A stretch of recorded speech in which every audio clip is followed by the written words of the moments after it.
Hi, I'm Rochelle, and you're watching or listening to BoxBox F1 Pod. Welcome to the Australian Grand Prix race debrief. We have so much to talk about. This was literally one of the most exciting races. Not necessarily because it was like particularly racy racing, but just there was so much happening on track, off track. There was some incredible performances. There was a wild comeback. Go to bed, Carlos. Or I guess not. There were major betrayals. Looking at you, James Vowles betrayed me. And just overall, just a really fun weekend and so much to discuss. This was such a happy weekend for me.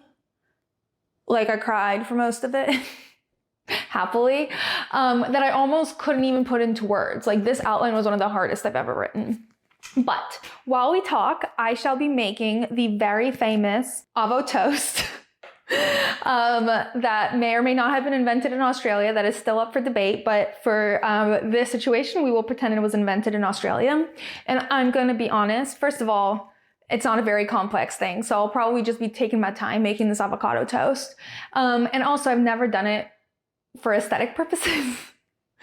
I've always just made it for taste, and I am going to attempt, since I'm being watched, that I'm going to attempt to make it pretty. No guarantees, so we'll see how that goes. With my avocado toast, I am going to drink Australia's favorite drink, but with a twist, because it's the evening. I will be making an espresso martini. Look like a cup of coffee. I know Australia is very picky about their coffee. I am from Seattle. I know what it means to be picky about your coffee. According to the movie Anyone But You, it's like Coke, their coffee, like cocaine Coke. Obviously, I do not have that strength of coffee, but I will be making an espresso martini and topping it with a cold foam to make it look like a cappuccino. Whether or not this is successful, whether or not this is blasphemous, I'm not entirely sure. But in the end, I'm hoping my setup looks like a brunch in Melbourne. By the way, I was watching while it was brunch in Melbourne. It was 9 p.m. here, and I was at a party, and I was literally that, the Friday night dinner clip that became like a trend on TikTok where people would like show them watching the Grand Prix in random places. Like, well, I never miss the Grand Prix. It's the Grand Prix. That was me. I looked like a loser, but I cried in a corner as Carlos won at this party, and it was the best moment of my life. Anyway, with that, before we hit the track, it's time for the digital warm-up. Lap 1, F1 news. Let me just grab my espresso very quick. I will just turn it ever so slightly so you can hopefully, see my espresso machine. Grabbing my coffee. I don't know if you can see it. I actually can't see what you can see. I guess I'll find out later. Okay, so lap 1, F1 news. The first thing in F1 news, no one judge me as I pour this, please.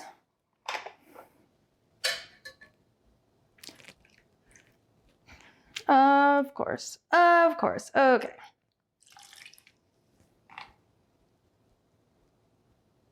Mohammed Ben Sulayem, the FIA president, was found not guilty by the FIA for interfering in a race result.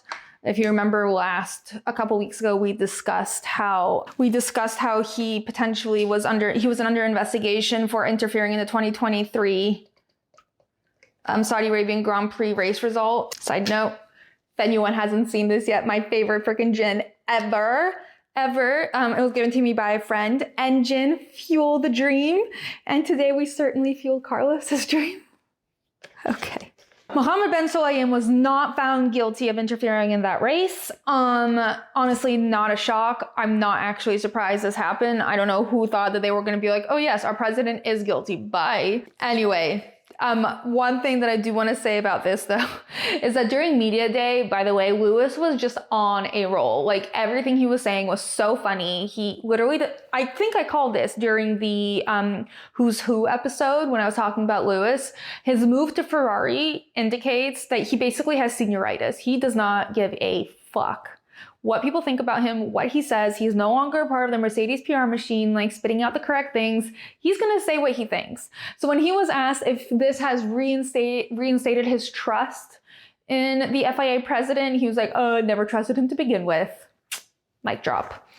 Anyway, another rumor I think that we do need to talk about is that in a classic move, Red Bull, there are rumors that Red Bull has given Daniel an ultimatum in that if he does not start performing in the next 2 races, they will replace him with Liam Lawson. Wow, tail as old as freaking time over there at Red Bull. And while I do agree with them that Daniel has been severely underperforming, give a guy more than like 4 races. Like, why are you firing everyone so fast? At the very least, do what Williams did and just take his car and give it to Yuki. Don't fire him. Just kidding. And while I love Liam Lawson and totally think he deserves a seat, I still think that Daniel deserves a chance.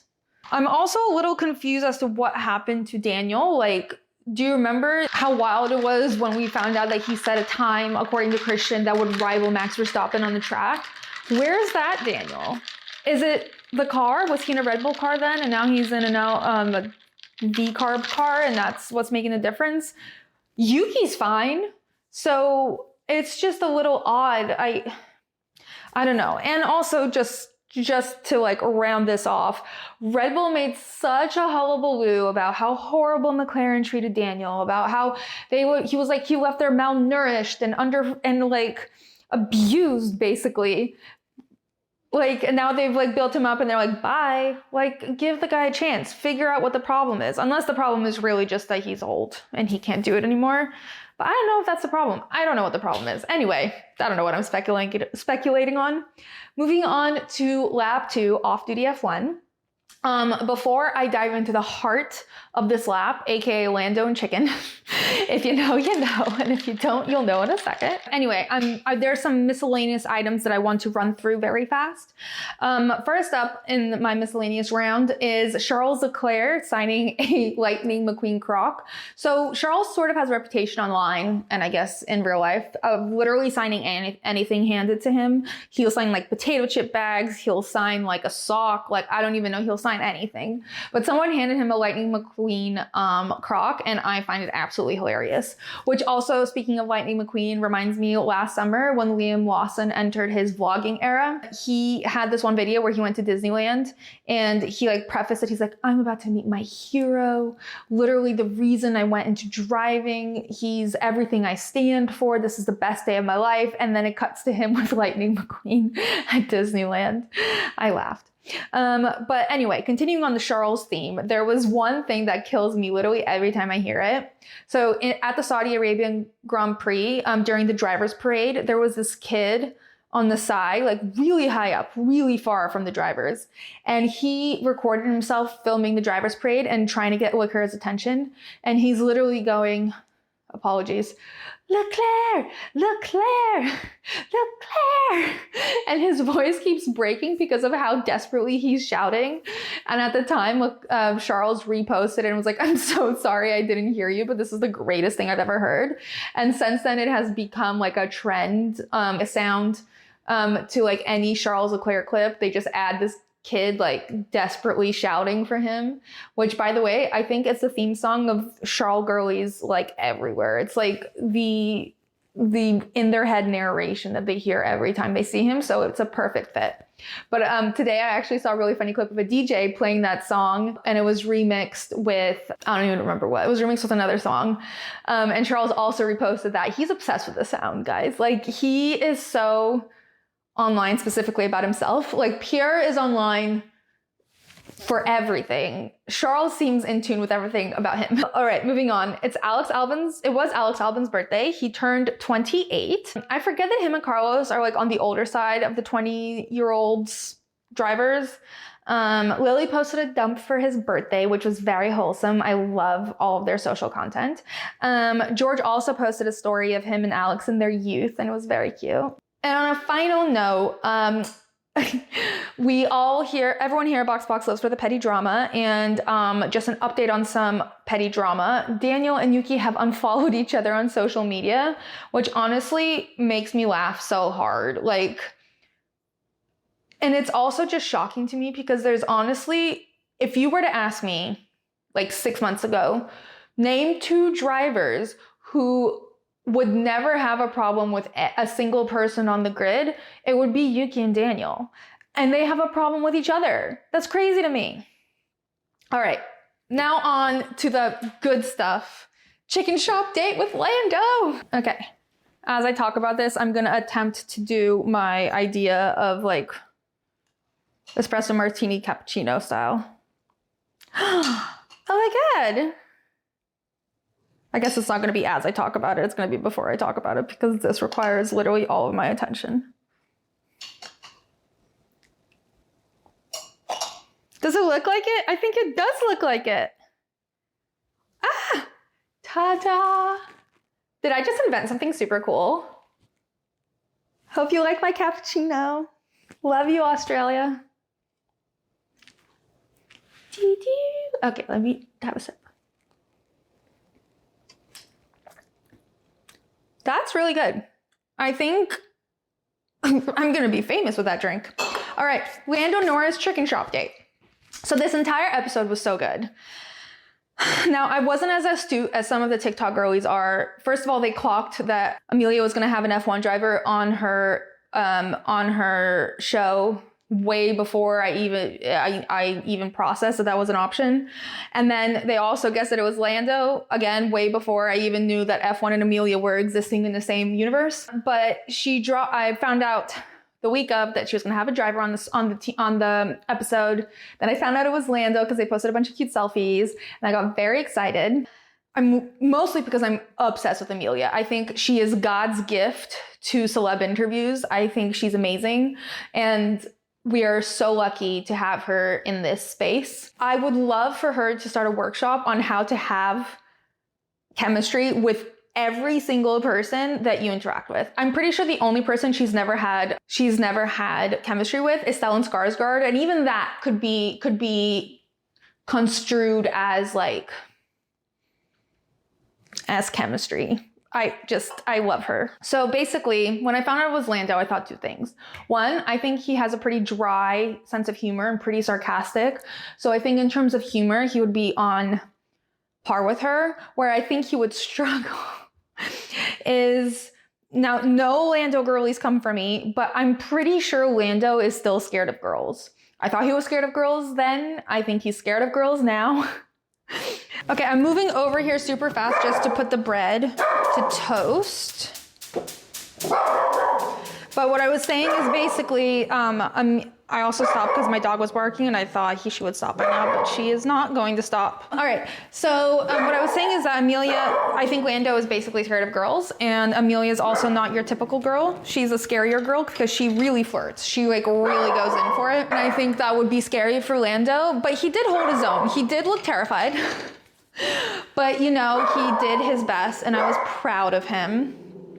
He especially did well in the in-between flirty parts where she was making fun of him for not winning a race yet, or when she was test me on my driving test knowledge because I still haven't passed. I thought all that was hilarious as he's reading out questions from the little book that she brought. I also think, side note, one of the best reasons why Lando is suited for the chicken shop date is because this is his palate. This is totally what he eats. And I thought that was great. Anyway, it was also just hilarious to watch him during the flirty parts where he was just giggling and blushing and kicking his little feet, couldn't handle couldn't handle her flirtations. I thought it was hilarious. So A+ to Amelia. They also posted some like excellent post-episode content where they're flirting in the comments when he got third place. She was like, that's my boo. And he was like, thanks, bae. Something along those lines. I have to find the actual comments, but I was laughing so hard. He definitely flirted a bit better online, but he was very cute in the episode. I think it was great content. I was also thinking who would be really good on her show, and it's hard for me because I can't think who would match her humor, but in terms of just pure flirting, Daniel and Pierre Gasly would be the ultimate flirting companions for Amelia. Anyway, I just really hope this isn't the last we see of Amelia. She's so funny, charismatic, amazing. I can only aspire to be her. Perhaps I should eat more chicken nuggets, and that will do it for me. Anyway, that's it for that. All right, lap 3, trackside in Melbourne. So we all know Australia has Daniel Ricciardo and Oscar Piastri. Hard to miss Oscar's giant poster cutout like all over the Grand Prix. Apparently he was also the voice in the public transportation, which I love. They also have Jack Doohan, who is, I don't know if I pronounced it right, but he's Alpine's reserve driver. Beautiful man.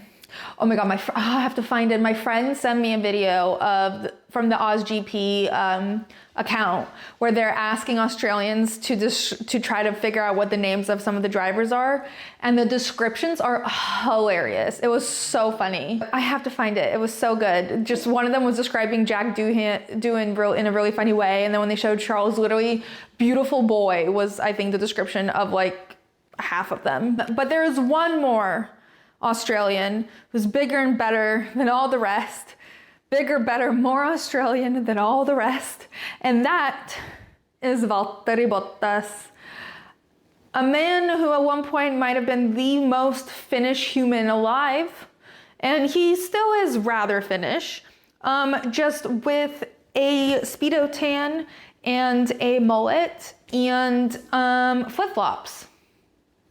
But he still loves the sauna, and you can take the man out of the sauna, but you can't take the sauna out of the man, am I right? What is that?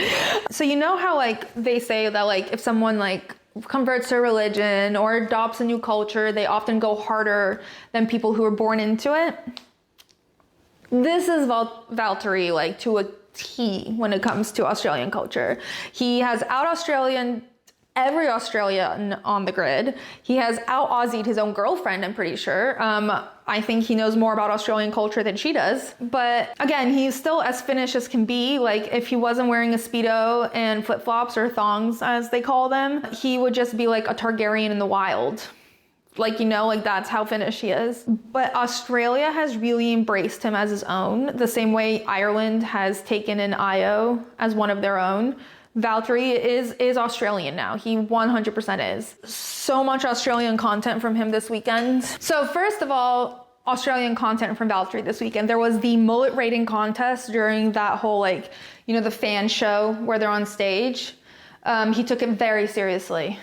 Then there was his helmet, which featured what is apparently called the Aussie sausage sizzle, which I guess is a barbecue specifically with sausages. There was a lot of cartoon sausages on his helmet, and he just kept saying the word sausage over and over and over again. But then there was Guan Yu, who, as usual, takes fashion and his look to the next level. His helmet kind of looked like it had a bunch of like stickers on it. And it was a bunch of like Aussie inspired things. It was kangaroos, it was a koala, it was a flag, there was a little Chinese on there. It was all these things. And then on the very back, there was just a picture of Valtteri's face from the profile so that you could see the mullet in all its glory. And he presented this to him wearing a blonde mustache and a blonde mullet. And I just thought it was exceptional. Like I said, Guan Yu can do no wrong when it comes to look. He is 100% the Zendaya of F1. And then the highlight of all of this was an Uber car share ad. It might have been the greatest thing to ever exist. It might be the greatest ad of all time. And it's also almost impossible for me to describe or discuss without like just repeating everything word for word, and it wouldn't even do it justice. So go to the show notes, please watch it. If you haven't seen it already, if you have seen it already, please watch it again. I think I've seen it at least 6 times. Like, it's just so good. It's just Valtteri doing very Australian things. Somehow his Finnish accent is more amped up, and that makes it even better. It's just incredible. Please watch it. The best part is he posted this, and there was a bunch of drivers liking and commenting on it. Lewis commented with like the crying face emoji and said, "Actually in tears, this is so good, bro." And Pierre commented and liked, don't worry, saying, "Legend!" Exclamation mark, exclamation mark, crying, laughing face. Daniel Ricciardo commented and said, "It is a special feeling to have 3 Aussies on the grid this year." Honestly, please watch it. 10 out of 10 commercial, 10 out of 10 humor, everything. It was just so good. I do want to discuss the fact that Carlos Sainz is back in the paddock 2 weeks after his abdominal surgery. He rocked up to the track once again. Last time he came to watch, this time he came to drive. He said he would be listening to his body, and should he experience anything bad, he would not dream of driving. And we all know that is bullshit. He would have to be like bleeding profusely, just like spurting blood, like Quentin Tarantino style, and still physically held back for him to not race this weekend. He said that we have no idea the amount of work he put in these 2 weeks, but that he simultaneously feels underprepared because he spent 10 days in bed, which are contradictory. After the race, he did post like a dump of him prepping for the Australian Grand Prix, and he was doing sit-ups. You know how long it took me to do a sit-up after abdominal surgery? I did one 2 weeks ago, and my surgery was last year. So that's great. In conclusion, Carlos Sainz is a freak, an incredible freak, but a freak nonetheless, because like, go to bed. Like, take a walk around your neighborhood. That's the strenuous activity that you should be partaking in, sir. 2 weeks after. Online it says 4 to 6 weeks. Anyway, he has a point to prove, so really there's no stopping him. He needs to be employed next year, although because he probably will run out of money. He seems like he is living paycheck to paycheck. And honestly, he'll be damned if something stupid as like a burst appendix is gonna stop him from racing. Anyway, we'll be talking more about Carlos Sainz in the race analysis. So let's move on to the celebrities spotted at Albert Park. Zac Efron was a guest of Red Bull. Terrible weekend to be a guest of Red Bull, if I am honest. Like, below average weekend. But maybe he hung out with Max Verstappen. Honestly, the idea of Max Verstappen hanging out with Zac Efron might be one of the funniest scenarios to envision. Cannot see it. Don't know what they would talk about. Zac Efron is like, I did Disney Channel, now I'm a serious star, also obsessed with the outdoors. And Max Verstappen is like, 3-time world champion, all I do is game. What are they discussing? All right, so next on the celebrities we spotted at Albert Park. I'm gonna try to cut this very thin. There are no promises it's gonna succeed, but we saw Scotty James and Chloe Stroll. They received customized Tim Tams, which was incredible. Watching Scotty try to split his time between like Red Bull, V-Carb, and Aston Martin is actually hilarious. He reminds me of Amanda Bynes and She's the Man at the carnival when she's running between being her brother and herself, and she's like changing in like the bouncy house. This is like Scotty like running between hospitalities, like changing the hat on his head. By the way, if anyone didn't see, he was on the Red Flags, is it called the Red Flags? Red Flags podcast. And it was incredible Jewish content. They taught him Yiddish. He talked about Toto doing the hora. He didn't exactly, but he had a Jewish wedding and Toto was there. And therefore now I see Toto doing the hora, and it is an incredible visual to have in my head.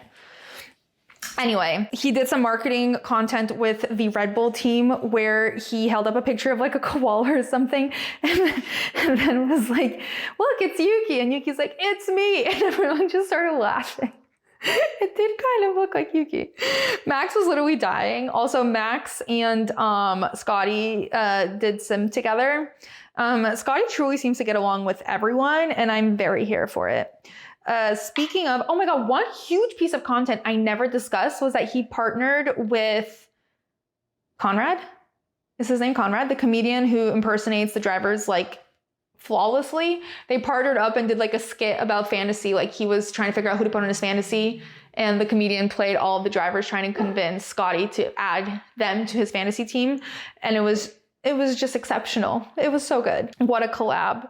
Anyway, speaking of Max, I wasn't just speaking of Max, but now I will speak of Max. We had a huge celeb sighting today, and that was P, who is Max's girlfriend's daughter, almost is kind of his stepdaughter.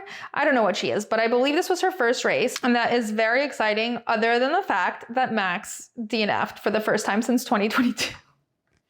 Literally the first time since 2022, P finally comes to the race, and I'm just like, this is probably not what happened, but this is what I'm imagining is going on in her little brain. Is she's like, man, everyone's been talking about how great he is, and I just show up and he's out in like 5 minutes. Like, is he that good? Like, are people lying to me? Best of all, like, was this incredibly wholesome shot of Max and P leaving the paddock together hand in hand, and it was just so cute. I love Max in his little girl dad era, or in his girlfriend's daughter's dad era, or in his girl boyfriend era, girl step boyfriend era, whatever he is.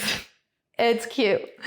All right, moving on, lap 4. All right, I don't actually know if I'm gonna put tomatoes on my thing. I have not decided yet, but I'm gonna cut the tomato anyway and see how things go. So moving on, lap 4, Alex Albon and Logan Sargent. So I don't know, I couldn't decide if this should be a lap or if this should be under qualifying or like pre-race stuff, because it sort of happened all in between, but there was so much drama happening off the track that I felt like it belongs in the digital warm-up. So here it is. So what happened is basically Alex Albon crashed his car during free practice with absolutely like irreparable damage.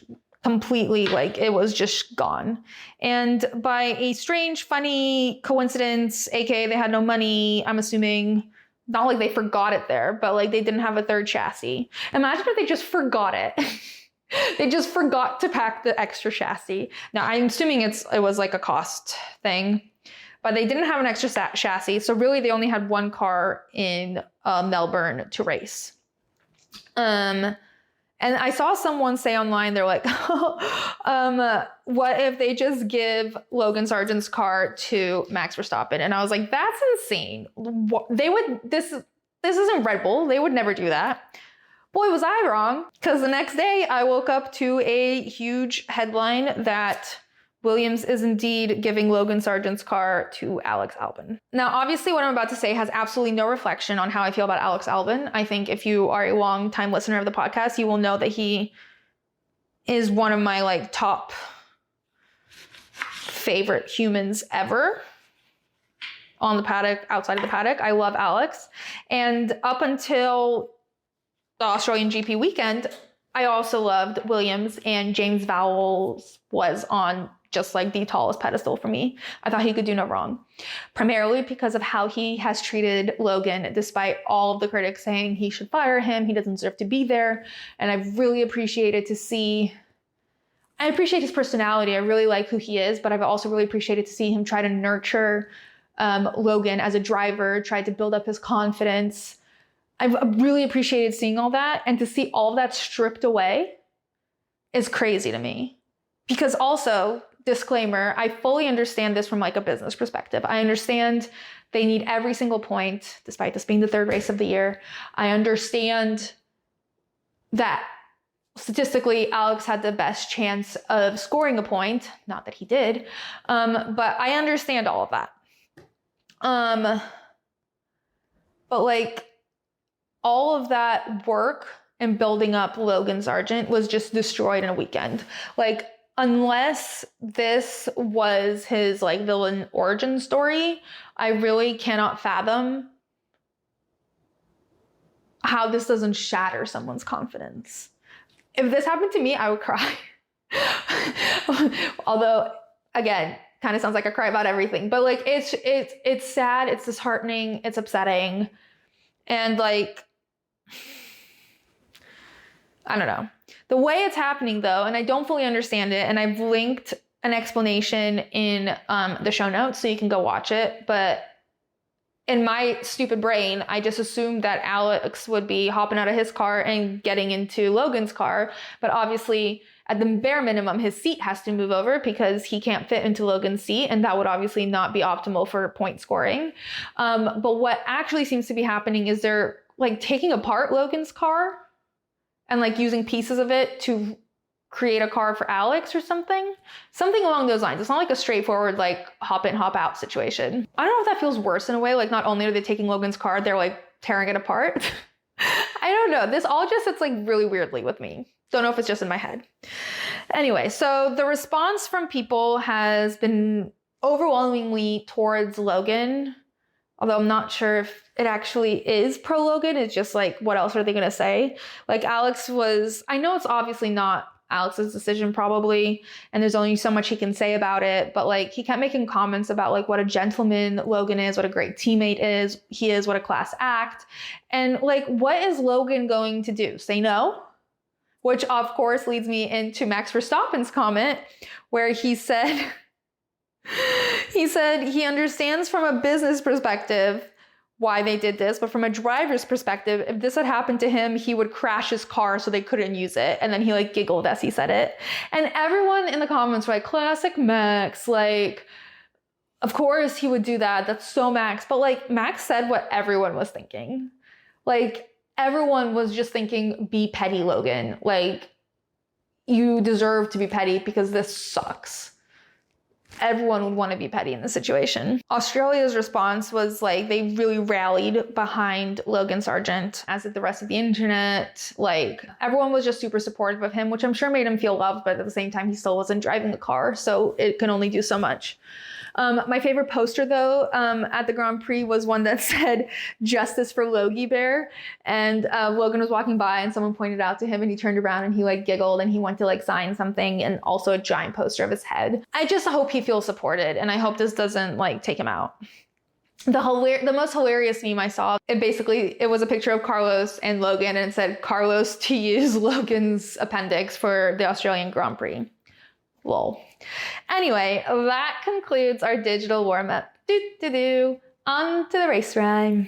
Here in Melbourne, we've got 3 Aussies on track: Oscar, Danny, and Valtteri Bottas. Can I get an Aussie, Aussie, Aussie? Oi, oi, oi. Also, Carlos is like, hola, aquí yo estoy. Because, as we all know, the key to post-op rehabilitation is an entire weekend of G-force application. Let's put Carlos on pause, though, and talk about Williams. In free practice, Alex Albon crashed his car, and it'll probably cost millions. His car is destroyed, and of course, Williams didn't bring an extra chassis. So they took Logan's in a move that can only be described as classy. Alex ended up bringing it home in P11, while Logan watched from the bench. Maybe this will be Logan's villain origin story? How long can he stay a mensch? So finally, it's lights out in Albert Park. In lap 2, Carlos overtakes Max before his brakes go up in sparks. Before we know it, we have a lap 6 DNF from Max Verstappen.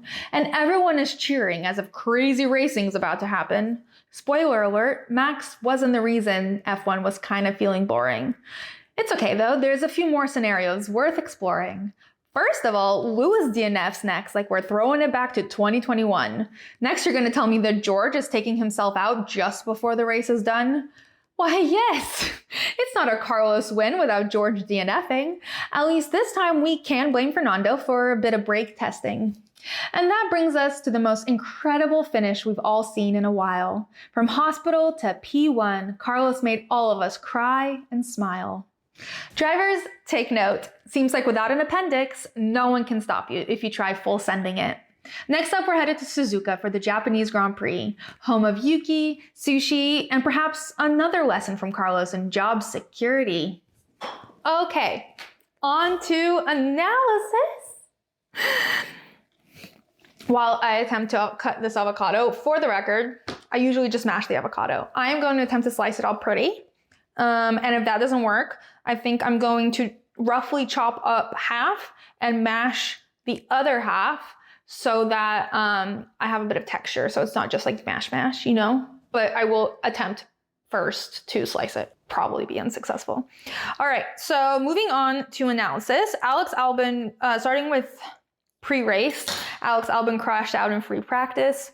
They gave Logan's car to Alex, naturally. And then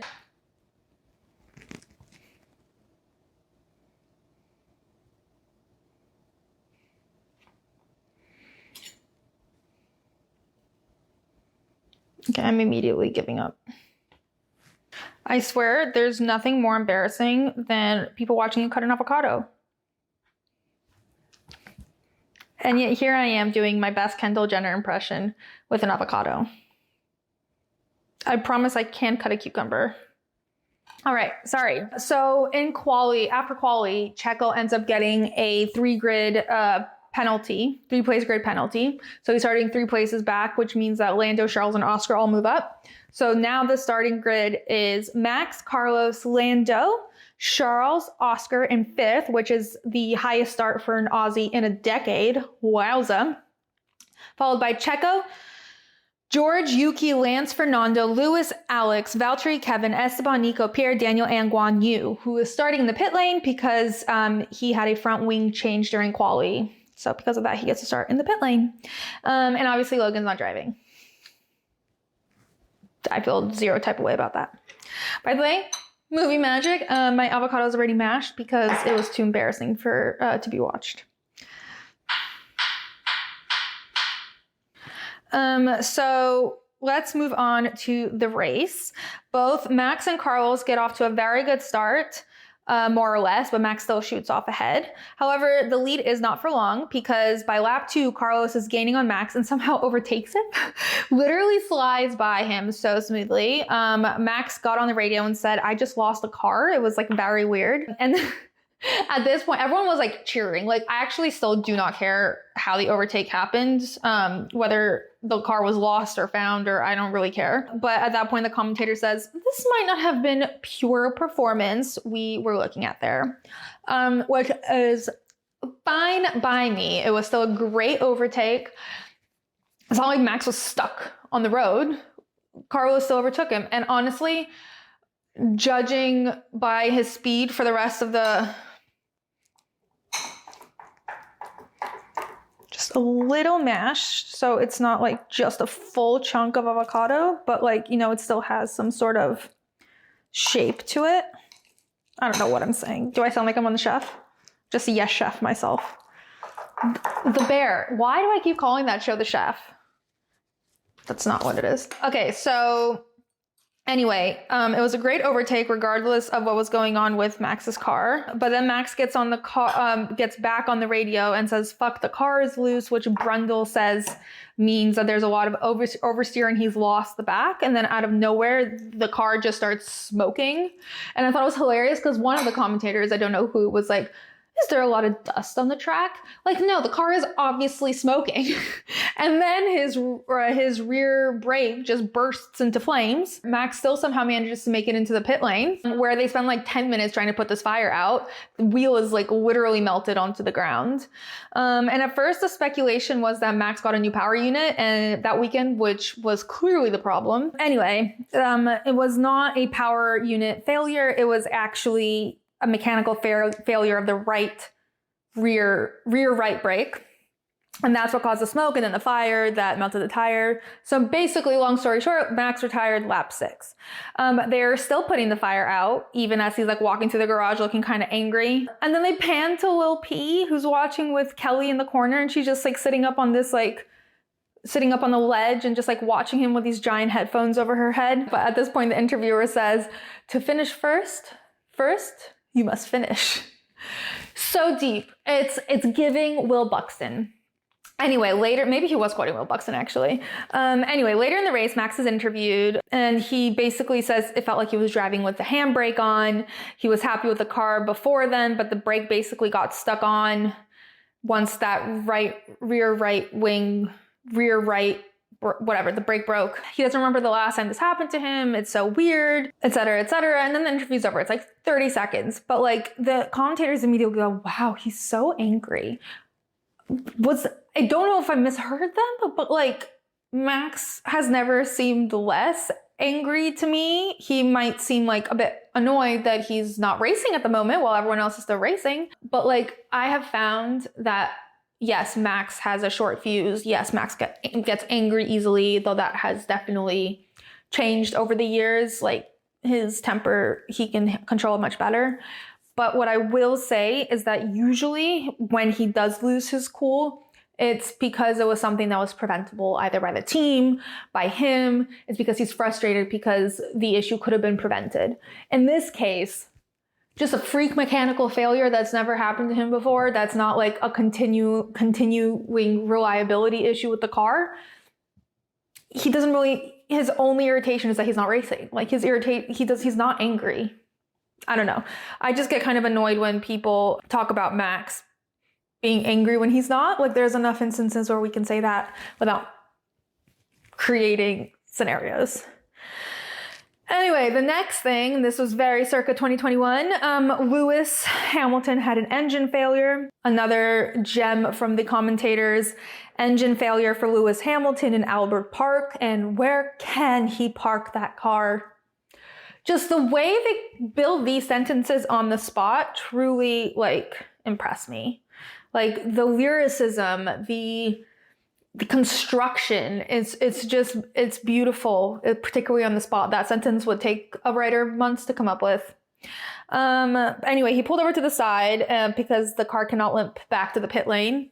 The race has been yellow flagged and then virtually safety carred in lap 17, and then the race resumed in lap 18. So it wasn't a long safety car. But my favorite part about Lewis DNFing were all the memes that were like, imagine you just woke up and turned on the Grand Prix and you see Lewis and Max have DNF'd and we're like, did I wake up in 2021? What is happening? That was truly the last time they both DNF'd at the same time. Max hasn't DNF'd since 2022, which is insane. Okay. Let's talk very quickly about McLaren. I think one of the bigger discussion points throughout the race was McLaren's strategy. At a certain point, Lando had a pit stop that put Oscar ahead of him, but then Oscar gets told to swap places with Lando, which was low-key wild because this is his home race, and also there was no indication that Lando was in any way faster at that particular moment. And this is one of the greatest things I think about Oscar is he does not argue when he gets told to do something on the radio. He gets told to do team orders. He does team orders. He gets told to complain about something. He complains about something. Something happens to him on track. He just keeps trudging along. Like, it's truly impressive the way he handles these situations. By the way, I'm spreading this marinated goat's cheese on here. I would have loved to do like little dollops of goat's cheese, but I am unfortunately not skilled enough from a plating perspective to do that. So therefore, I will just be spreading it on for flavor and you will not see it later. This obviously annoyed a lot of people because like, why did they need the team orders? They could have just battled it out. Cute, I don't know. Again, I'm not a plater. I'm just a taster. The food tastes good. Whether it looks cute is a different situation. Anyway. Ta-da! Can you see it? I think it's cute. I think the biggest takeaway from this race basically was that it was, despite all of this strategy happening and like confusion with the graining and the not graining and like what compound was the best, Max wasn't in this race. And every race that Max has won, everyone's like, well, if Max wasn't in this race, then ... Max wasn't in this race. The things that were exciting would have still been exciting had Max been in the race. Even Checo has said that Carlos would be fighting Max even if Max had stayed. I don't know if that's true or not, but I still think we would all... Yes, Carlos winning happened because Max wasn't in the race in theory, but the racing itself wasn't more exciting with the Max gone. Do you know what I mean? There wasn't like a fight for first. There was just another person in first. Is basically what I'm trying to say. All right, moving on to the last big incident was literally in the final lap. Two guesses who it could be. George DNF'd. Lap 58 to 58, George was chasing down Fernando. He got very close, was attempting an overtake, and then I guess Fernando braked like twice in a place where in theory he shouldn't be braking or wouldn't naturally brake, so George wasn't expecting it, so he swerved into the wall. His car flew out into the middle of the track and flipped over onto its side. There was an immediate virtual safety car issued. Now on the broadcast, all they played was George saying, "I'm okay," to his engineers, but his full radio was circulated pretty widely online, and it was terrifying to hear. He just kept shouting, "Red flag, red flag, red flag. I'm in the middle of the track. Red flag," with just like pure panic in his voice. It was very scary to hear. It's scary to see him on his side while the race is still going on in the middle of the track, obviously. But even scarier to hear that panic in his voice. People who were like making fun of him or saying like, he's only requesting a red flag so that he can get points. He's out of the race. Whatever points he had, he no longer has. It's not like he crossed the finish line and then flipped. So like, I don't know what people mean by that. That's just stupid. He's literally saying that because imagine being on the side of the road while F1 cars are zooming at you. You can't get out. You can't move. That is like as vulnerable of a position as you could be. Like you're literally in their way. Anyway, he's vulnerable. It's terrifying. It's horrible what he's in. What followed was a controversy of first whether race control should have issued a virtual safety car or a red flag, like George said on the radio. This apparently is cause for quite a bit of disagreement because some people say that a red flag and a virtual safety car are basically equal when it's the last lap of the race, and the drivers would have to go around George anyways to get to the pit lane. So it doesn't actually matter because the same thing would have happened. Others say that calling a red flag just signifies the severity of the crash, so the drivers would drive more carefully and be a lot more aware of how bad the situation is. Honestly, I don't know which one is right, which one is wrong, other than I just know that seeing George like that, whatever would keep him most safe in that situation should have been done. Like all the cars avoided him. He was pulled out of the car, okay, and he was taken into the medical car and he was fine, thank God, after, but it was still very scary. And I can only imagine from his perspective, like, ugh, it just like makes me shiver to think about like what even like the visual perspective is from that angle, you know, like seeing a car like just flying towards you on that side. Anyway. Now, there are two things that were happening in the online discourse as this unfolded. The first was people were kind of lolling after we found out George was okay. People were kind of lolling at this like absurd habit that George seems to have of taking himself out in the last lap of the race. In fact, he like just has this habit of taking himself out in general. But like on top of that, he's taken himself out in the last lap of the race for the last 2 races that Carlos has won. 2 out of 3 races, George has taken himself out in the last lap of the race. The first time Carlos won a race, though, George also DNF'd, but for different reasons. I think it was that horrible Guan Yu crash in Silverstone in 2022 when like George got out to see if he was okay and then tried to get back in his car. His car wouldn't start. So technically he wasn't allowed to restart the race because he needed help assistance restarting the car. Regardless, he DNF'd. He's DNF'd every single time Carlos has won a race. These are the stats that make me laugh. Like George does have a habit of getting a little overexcited and just like ending the race for himself. But anyway, there's someone else involved in this who also has a habit of slightly aggressive moves on track, and that is Fernando Alonso. What he did okay? Honestly, when this first happened, I fully thought it was on George. I thought it was completely George's fault. I was watching at a party on my phone, so there's only so much I could see. But then as it got replayed and I rewatched it the next day and I started to see what everyone was saying, Fernando technically did make a very aggressive move, braked hard a couple of times at a time that's not really expected. And on one hand, it could easily be described as great defensive driving. On the other hand, it could be seen as unsportsmanlike, and it could be a bit of both. And that line between unsportsmanlike and defensive driving is a line that Fernando loves to straddle. That's like his happy place. After the race, Fernando was issued a 20-second penalty, which pushed him down 2 places from P6 to P8, and he was given 3 penalty points. Again, when I heard this felt pretty aggressive. And again, I heard this before I had a chance to rewatch everything. I still think it sounds a bit aggressive for what happened. So I guess I kind of agree and disagree. It feels harsh for the move, but not harsh for the result, if that makes sense. I think it was Matt and Tommy who had said, maybe it wasn't them. I'm pretty sure it was them, but maybe it wasn't. That basically we wouldn't be even having this conversation if the end result was different. If George Russell had not ended up on the side of his car in the middle of the track in that position, we wouldn't be talking about this, but it did happen. And so Fernando has to pay the consequences. There's other ways to be a defensive driver, you know? Anyway, on to the most important part of yesterday's race. Carlos's win. Not yesterday's race, it's Wednesday. I'm recording this very late. On to the most important thing from the race, and the only thing I've been thinking of since it happened. And I cry every time. From lap 2, Carlos was basically leading the race, and he was doing great the whole time. And it was wild that actually in lap 56 was the first time at least that he complained about it, that the tires didn't feel that great. The rest of the race, he's like, I feel amazing. The car feels great. This is amazing, blah, blah, blah, blah, blah. I don't think there would have been an issue at all. There's only 2 laps left. And I think they prematurely say there's a problem with my tires. But like, luckily for Carlos, we wouldn't have found out if there had been an issue or not, because the virtual safety car happened like right after he issued that complaint. And basically the race ended under virtual safety car, and there was no overtaking.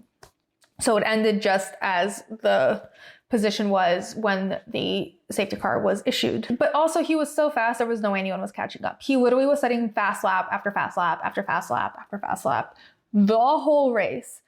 The fastest lap did end up going to Charles, but like, again, there was such a gap between them that it wouldn't have mattered.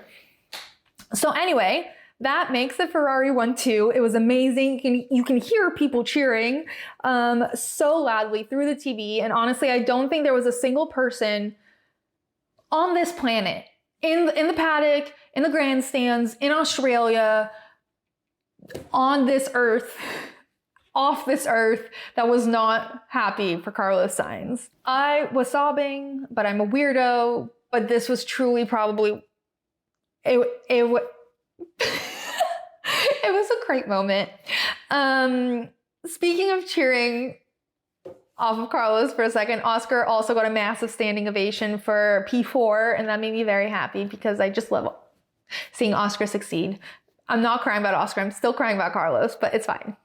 The celebrations were incredible. Carlos radioed in as he crossed the finish line saying, "Did we get it? Tell me we got it," which seems to be his go-to phrase when he crosses the finish line. But I feel like that makes more sense when there's a chance he didn't have it. This was very clearly his. He finished under a virtual safety car. But he said that. He started cheering. He was like, life's a roller coaster. Life is crazy sometimes. His life is literally crazy sometimes. Honestly, the kid was in a hospital bed 2 weeks ago. And then he radioed in to say, tell Charles to drive close to me so we can celebrate together. And they drove side by side, and what is wrong with me? And they waved at each other. And it was just so wholesome. Jeez. And then, what the fuck? And then his engineer started singing Smooth Operator over the radio, and then Carlos started singing Smooth Operator back. As soon as they got to Park Firm, Charles hopped out of his car and went to congratulate Carlos by like rubbing him on the head, and then Carlos patted him back. Very wholesome. Then Carlos struggled to get out of the car, and everyone just stood around and watched him attempting to get out of this car. Eventually he got out on his own. Major core strength required for all of this, but particularly to like stand up out of the car. And his core, he still has a strong core, but he also has a giant gaping wound on his core. So I don't know why no one helped him, but anyway. Eventually he got out and like literally beeline for the team, who miraculously were there in full force to celebrate him. Actually, it's not. Like, I hope you can't hear the tears and see the tears over this. I'm crying. He like went over to celebrate with him. Obviously he didn't jump on them, and they didn't like shake him aggressively because ow. But no doubt about it, they were all so happy for him. Just like really hard not to cheer for this one. As Carlos was walking over to the team though, this like FIA lady starts shouting at him that he needs to get weighed, and he literally just like swipes her away like a gnat. And he's like, basically like, F you, I'm gonna celebrate with my team. He hugs all of them, gingerly of course. And then his dad is there and he hugs his dad also. And then Lando is there and they're hugging, and it's so cute. And finally Carlos goes to get weighed, and in the background we see Lando hugging Carlos's dad. Oh my God, this is embarrassing. It's been 5 days. It hasn't been Sunday, Monday, Tuesday, Wednesday. It's been 4 days.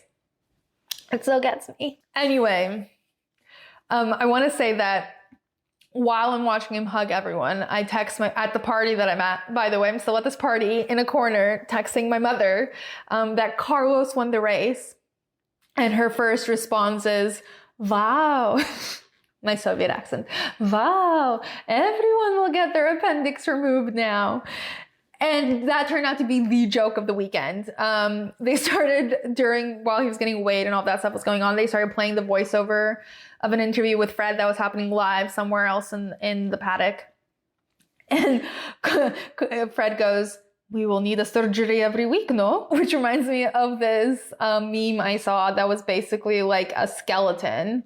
And it was captioned, Carlos removing all of his organs and winning the World's Drivers' Championship. Carlos made a joke about it on social and in real life. Lando posted a picture of him and Carlos together holding their trophies. And Carlos had his shirt up so we could see all of his gauze because he was still like, his wounds were still wrapped because they're fresh. And they're both pointing at his appendix. And the caption was, gonna get my appendix removed. Apparently you do it and you win a race, so.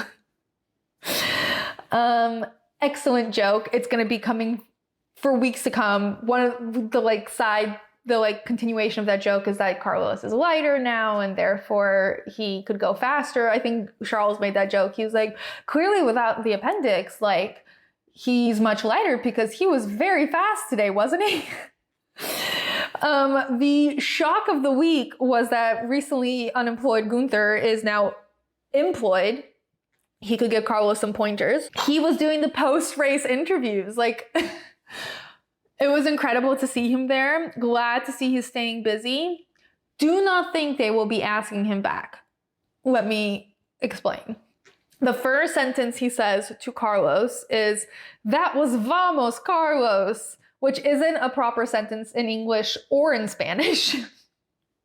Doesn't really mean anything. And I want to continue on Carlos' content, but let me just recap the rest of Gunther's interviews.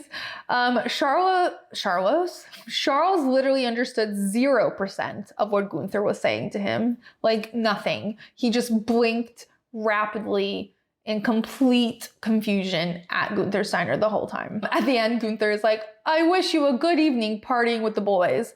And instead of just like smiling and nodding, Charles just stares at him like he has 12 heads. Like, I know how Charles feels. When I was at uni, I had a friend from Northern Ireland, and it took 2 years for me to get to understanding less than 50% of what he was saying to me. And it was so little. Like, I watch Dairy Girls with subtitles. I'm okay now. I've been training myself on TV. But at the time, I understood so little of what he was saying. I couldn't even smile and nod. I couldn't. I did not know what was coming out of his mouth.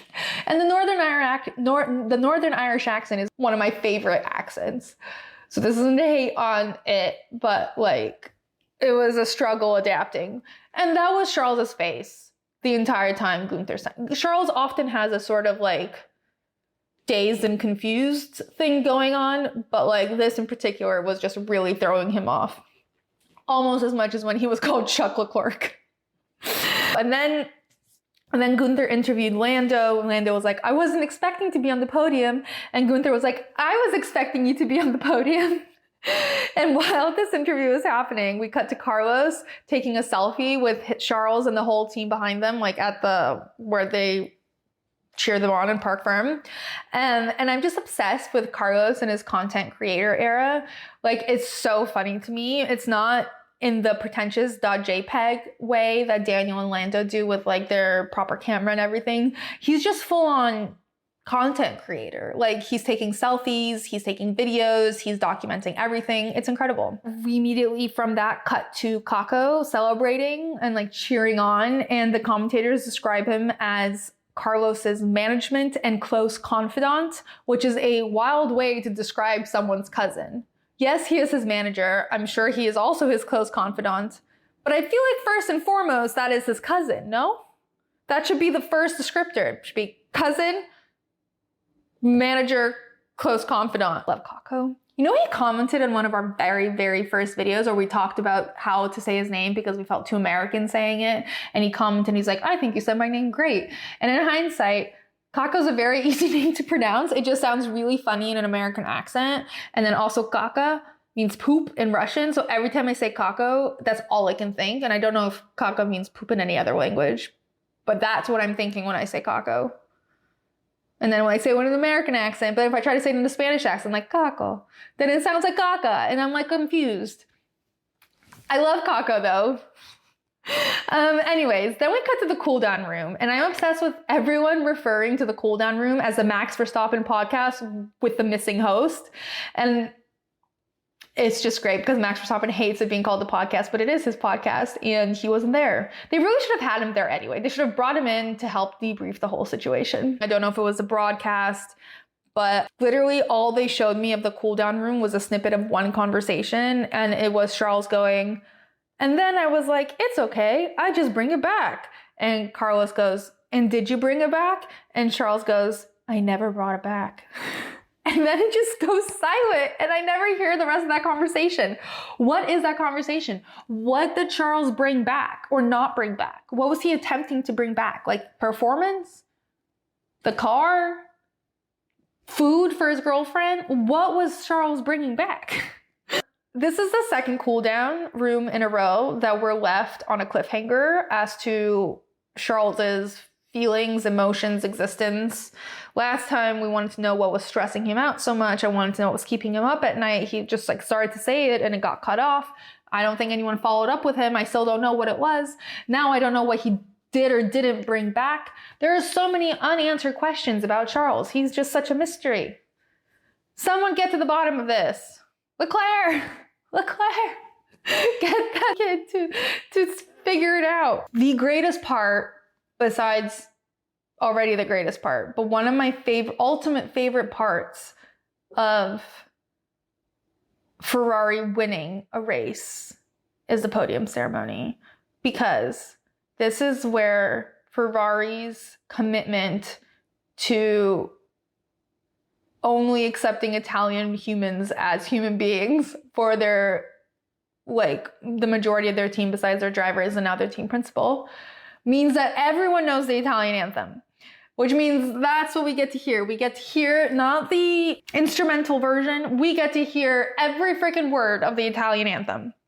So first they all come out onto the podium. First it's Lando, then it's Charles, and then Carlos comes out, and the cheers that Carlos gets just warms my heart and it makes me want to tear up again, but I will not. I will be strong. He needs Lando's help to get up onto the podium. We see Lando helping him up. Side note, I'm so sorry. Carlos and Lando keep saying in interviews that they're not friends, but they're as close as they could possibly be to friends in the paddock, but like all they do is like eat food together and go golfing and like hang out all the time, and they're clearly like really good friends, but there's something about them like refusing to accept that they're friends. Carlos is like, we'll be great friends when we retire, but until then we're competitors. You guys are friends. Why is it so hard for them to accept? No one there wants to admit they're friends. Like the same thing was happening with Toto and Christian, who admittedly are not friends, but they were like, we're not friends. We don't get dinner together. That's crazy. Carlos and Lando are a bit more progressive in that. They're like, of course we get dinner together, but we're not friends. Like, what does it take to be a friend here? Like, I'm just so confused what the definition is. Anyway, he helps him up. We get the Spanish national anthem. I am not kidding. It is crazy talk not to hear the Dutch national anthem. And finally, the Italian anthem rings through, and it's the greatest thing to ever happen in motorsport, in sports in general. It's like, you know, those feel-good clips you see online of like an entire stadium singing the anthem or singing a song. Like, remember when Ireland was in the Rugby World Cup and they were in the finals and everyone started singing that song by the Cranberries, Zombie or something, and it's just like warms you up in a way that only sports and like camaraderie can. That's what it felt like. And like they pan to all of the Ferrari engineers and mechanics and everyone just singing their little hearts out to the Italian national anthem, and everyone is smiling because it's just so cute. And Carlos is like bobbing along. Fred is smiling, but he is not singing along. I believe that the first thing they should have made that man do is learn the Italian national anthem, but he's also French, and maybe he just objectively refused, which is also very possible.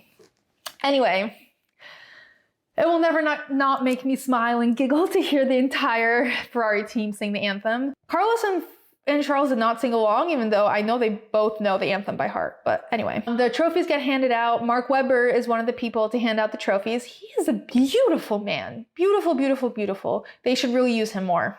Just everywhere, at all times. He should be everywhere. Carlos was definitely struggling to pick up that trophy, but he did it. And it's so cute that they're all friends. I love that they are all friends. It's just such a happy sight. They're all hugging and spraying each other, and that sounded weird. They're all spraying the champagne at each other, and the poor engineer is soaking wet. Somehow he got caught in the crossfire, and then they take a picture all together. Carlos needs help getting up on the podium again, but it's fine. It's just nice to see them all friends.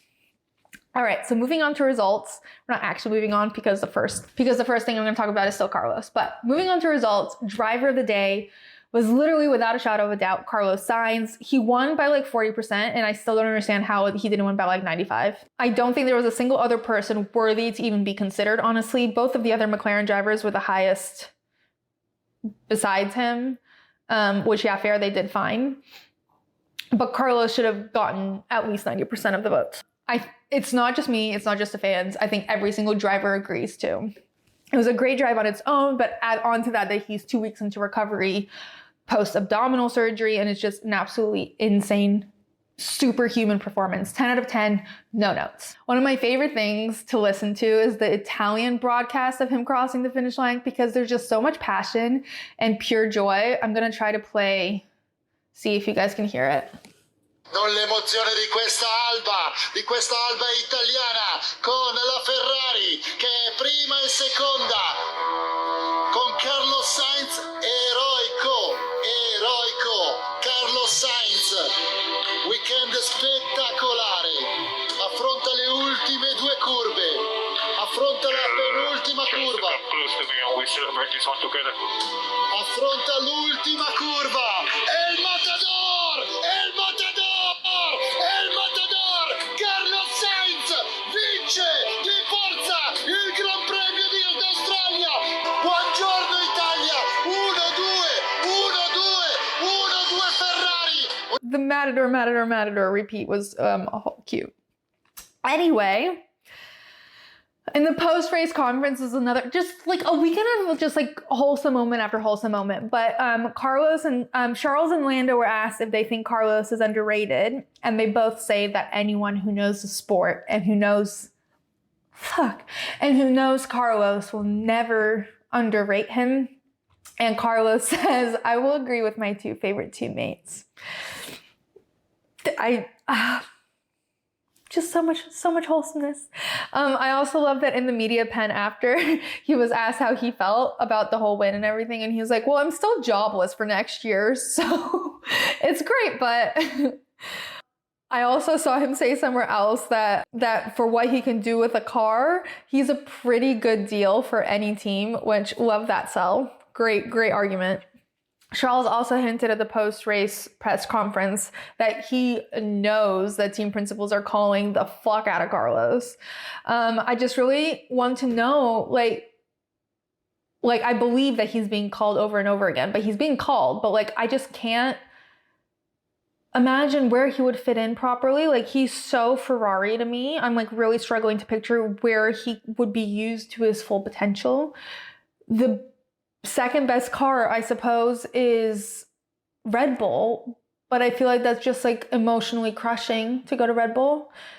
I guess the next would be Mercedes, but that car sucks, and it just doesn't seem like Carlos's vibe. I don't know where he would go. I just want him to go somewhere where he can thrive to his full potential, because clearly he has a lot of it. Also, side note, Charles just has terrible luck. Not that like Carlos's good luck equals Charles's bad luck, but also it kind of does. Yeah, Charles has a drive for next year, but like the poor guy can't catch a break. He hasn't won a race in 2 years, and Carlos just keeps consistently performing well even after surgery. And like, Charles is clearly very happy for him, but Charles just has really bad luck. Just terrible, terrible luck. Not to make this about Charles today, but like, I just always keep thinking back to the fact that Charles has terrible luck. It's just so bad. Maybe Carlos sacrificed his appendix to the Monegasque witch, and Charles needs to do the same. Maybe that's the issue. Anyway, this is a very positive weekend. I don't want to dwell on negativity like bad luck for Charles and no job for Carlos. So let's just focus on what's happening that's good and table my panic for later. The dick in the box. I think there might be a couple contenders possibly for this position. Perhaps Fernando, perhaps McLaren's strategy maybe, perhaps Max's rear right brake. But really, without a doubt, I think that the most deserving dick in the box this weekend is Williams, just as a whole. Like, I don't really care about the business aspect of it at this moment because, of course, we can all make arguments there. We all get it. Alex is the point scorer, despite not actually doing it this weekend. But purely from a treatment standpoint of Logan Sargent, they are definitely the dick. I just imagine like one of those "Am I the asshole?" submissions, and like the host is reading out a submission from James Vowles that's like, I run a race team. One of my drivers made a huge mistake and completely destroyed his car on his own, and we had no substitution for him, so we gave him his teammate's car, who might not be as good of a driver as him, but he actually did absolutely nothing wrong and was driving just fine this weekend. And for some reason, the internet is mad at me. Am I the asshole? The answer is yes, you kind of are. So I didn't think James Vowles could be an asshole, but here we are. Anyway, so the following results are based on the post-race ruling to give Fernando a 20-second penalty. So he lost his P6 position and is down to P8. So the final results for the Australian Grand Prix are Carlos, Charles, Lando, Oscar, Checo, Lance, Yuki, Fernando, Nico, Kevin, Alex Albon, Daniel Ricciardo, Pierre Gasly, Valtteri Bottas, Guan Yu, and Esteban. And then our DNFs are George, Lewis, and Max. Terrible weekend for Mercedes. And I've just remembered that today I read that Toto did an interview where he talked about the day he found out that Lewis was moving to Ferrari. He came over for coffee, apparently, which is normal preseason. And then he said, by the way, I'm moving to Ferrari next year. And Toto was like, what the fuck? And he was like, how are we making this announcement? And Lewis was like, I think it's leaking, so I don't have a choice. And Toto was like, well, great. I hope you know what a rear wing looks like, because that's what you're going to be seeing next year. And lol. He also, in this interview, after he recounted the conversation, said he thinks Lewis looks bad in red, which I don't think he looks great in red, but he still looks pretty good in red. Lewis looks pretty much good in anything. And also, what a bold, outrageous statement from Toto. I don't think Lewis is going to be seeing a single rear wing from Mercedes next year. All right, on to standings. The top 6 for the drivers currently are Max with 51, Charles with 47, Checo with 46, Carlos with 40, Oscar with 28, Lando with 27. Those are the top 6. If you will notice, Lewis is not in the top 6. Both Ferrari drivers are in the top 6. So that just reinforces the fact that what Toto said is complete bullshit. He's just like a wounded, jilted ex-girlfriend who's just like annoyed that he got dumped. But I'm also low-key annoyed that Carlos missing one race has put him 4th despite winning in Australia and getting 2nd in the first race of the season. But he was 6th last week, so he did shoot up 2 places. And I truly don't think this is the last we've seen of him, because all we see is Sainz. All we see is Carlos Sainz. So anyway, the Constructors' Championship is as follows: Red Bull, Ferrari, McLaren, Mercedes, Aston, VCarb, Haas, Williams, Kick Sauber, and Alpine.